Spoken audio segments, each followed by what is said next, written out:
Hey guys, welcome back to The Readers. I hope you're having an amazing day. Let's get right into the stories. The first one is an entitled People's Story. I've lived in my condo for about 3 years now. It's in a decent complex, not fancy but well-maintained with reasonable HOA fees. When I first moved in, everything was fine. The neighbors were friendly, the rules were sensible, and life was good. That all changed when the HOA board elections happened last year. Our old HOA president retired and moved to Florida, and that's when Karen swooped in to take over. She'd been on the board for years, apparently just waiting for her moment to seize power. From day one of her presidency, it was like living under a dictator. Suddenly, every tiny rule in the HOA handbook was being enforced with religious zeal. People were getting violation notices for having a flower pot the wrong shade of terracotta. It was ridiculous. But I kept my head down. I'm not one for confrontation, and honestly, I'm not home much anyway because of my work schedule. I figured as long as I followed the basic rules, I'd stay off Karen's radar. Then I bought my electric car. I'd been saving up for years to make the switch. Gas prices were killing me, and I wanted to do my part for the environment. After months of research, I finally pulled the trigger on a nice mid-range electric vehicle. Nothing flashy or expensive, just practical. I was so proud of it when I drove it home that first day. I parked it in my assigned garage spot, just like I'd done with my old gas car for the past 3 years. The condo I bought came with a dedicated garage space that I own as part of my property deed. It's not shared or communal, it's mine, and I have the paperwork to prove it. The next morning, I woke up early to head to work. I grabbed my coffee, headed down to the garage, and my car was gone. At first, I thought I was losing my mind. Did I park somewhere else and forget? No, impossible. Then the horrible realization hit me. My car had been towed. But why? I was parked in my own garage space. I immediately called our property management company, and the conversation went something like this. Hi, this is Unit 207. My car's been towed from my own garage space, and I need to know why. The property manager sounded uncomfortable. Oh yes, there was a report that you were violating the HOA vehicle storage policy. What violation? It's my assigned space. Well, according to the report submitted by the board president, only conventional vehicles are permitted in the garages. Your electric vehicle apparently doesn't comply with the regulations. I was dumbfounded. That's not a real rule. Where does it say that in the HOA handbook? I believe the board president referenced Section 8.3 regarding approved vehicles. I hung up and immediately pulled out my copy of the HOA handbook. Section 8.3 said nothing about electric vehicles being prohibited. It only specified that no commercial vehicles, boats, RVs, or non-operational vehicles could be stored in garage spaces. My car didn't fall into any of those categories. I got the information for the towing company and called an Uber to take me there. The towing fee was $275 plus a $50 after-hours release fee even though it was 8 a.m. I was fuming but paid it because I needed my car for work. When I arrived at my office, I was still so angry I could barely focus. During my lunch break, I emailed the HOA board asking for clarification on the rule that prohibited electric vehicles. I attached a copy of the relevant handbook section and requested an immediate response. About an hour later, I got an email from Karen herself. As HOA president, it is my duty to ensure all residents comply with community standards. The handbook specifies that only approved vehicles may be stored in garages. Electric vehicles were not specifically approved when the handbook was written, and therefore, they are not permitted. Additionally, the charging of electric vehicles poses a fire hazard and increases utility costs for the entire complex. This was complete nonsense.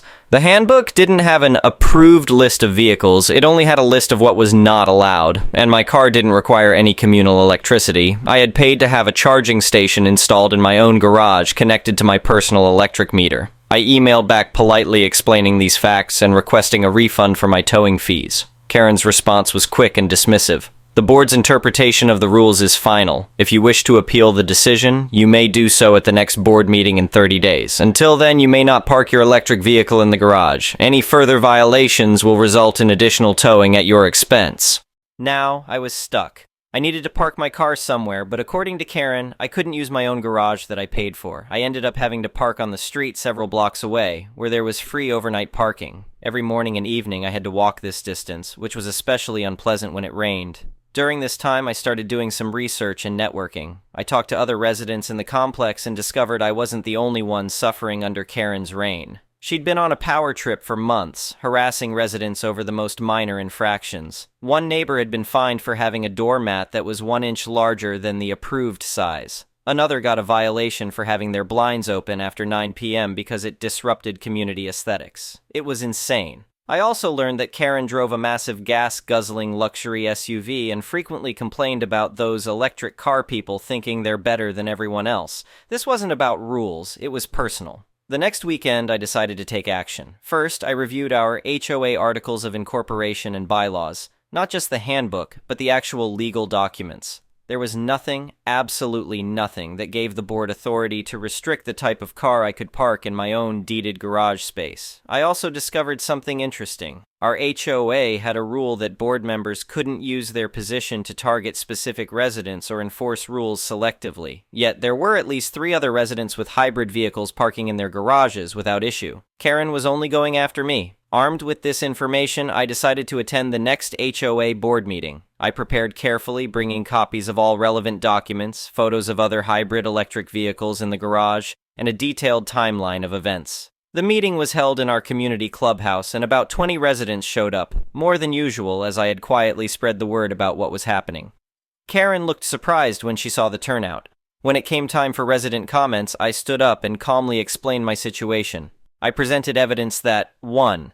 The HOA rules did not prohibit electric vehicles. 2. My car was parked in my own deeded property, not a communal space. 3. The charging station was installed professionally and connected to my own electric meter. 4. Other residents with hybrid vehicles were not being targeted. 5. The towing of my vehicle was unauthorized and illegal. As I spoke, I could see other residents nodding in agreement. Even a couple of the other board members looked uncomfortable. When I finished, Karen immediately jumped in. The board has the authority to interpret the rules as written, and we've determined that electric vehicles pose a safety hazard. The matter is closed. But one of the other board members, an older gentleman named Richard, who had been on the board for years, cleared his throat. Actually, I'm not aware of the board ever having a formal discussion or vote on this matter. When exactly did we make this determination? Karen looked flustered. It's implied in the existing rules. Another resident stood up. I've had a hybrid car in my garage for 2 years with no issues. Why is his car suddenly a problem? The meeting quickly turned into a public examination of Karen's behavior. Multiple residents stood up to share their experiences with her selective enforcement and harassment. The other board members seemed genuinely shocked at some of the stories. Richard finally said, I think we need to call an emergency board meeting to review these issues. In the meantime, I move that we immediately rescind any restriction on electric vehicles in personally owned garage spaces, as there is no basis for such a restriction in our governing documents. Another board member seconded the motion, and despite Karen's objections, it passed 4-1. I thought that would be the end of it. I was wrong. The next morning, I parked my car in my garage again. When I returned from work, there was a violation notice on my door with a $100 fine for unauthorized vehicle storage and a warning that my car would be towed again if not removed. I was livid. I took photos of the notice and immediately emailed the entire board, not just Karen. I explained what had happened and attached the violation notice, reminding them of the decision made at the previous night's meeting. Richard responded quickly, apologizing and assuring me that the fine would be rescinded. He also mentioned that the emergency board meeting had been scheduled for the following evening. But I was done playing nice. The next day, I consulted with a lawyer who specialized in HOA disputes. After reviewing my documents, he was confident we had a solid case for harassment and abuse of power.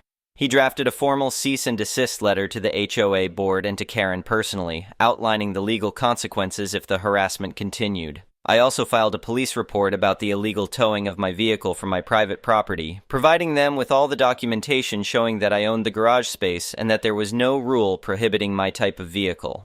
The emergency board meeting was tense. Karen walked in with her own lawyer, looking smug until she realized nearly half the complex's residents had shown up to support me. I presented my case again, this time including the police report and the cease and desist letter from my attorney. The other board members were clearly concerned about potential legal liability. After a heated discussion, they voted for 1. Karen being the only dissenter. 2. 1. Formally clarify that electric vehicles are permitted in privately owned garage spaces. 2.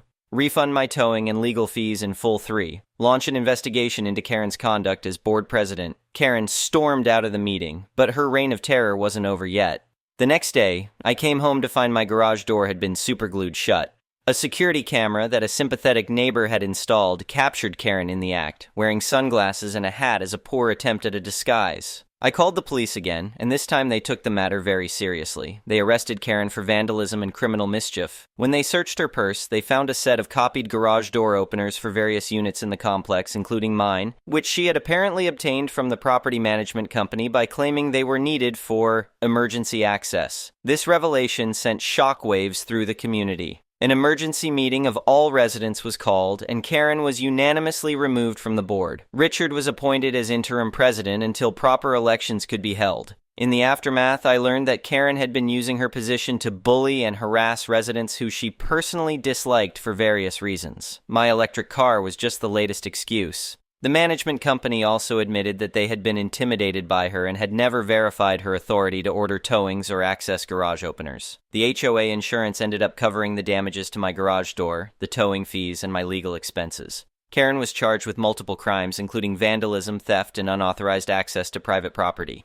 As for me, I now park my electric car proudly in my garage every day. The HOA actually updated their rules to explicitly protect residents' rights to own alternative fuel vehicles and install charging stations. The best part? At the next board election, I was elected to the HOA board myself.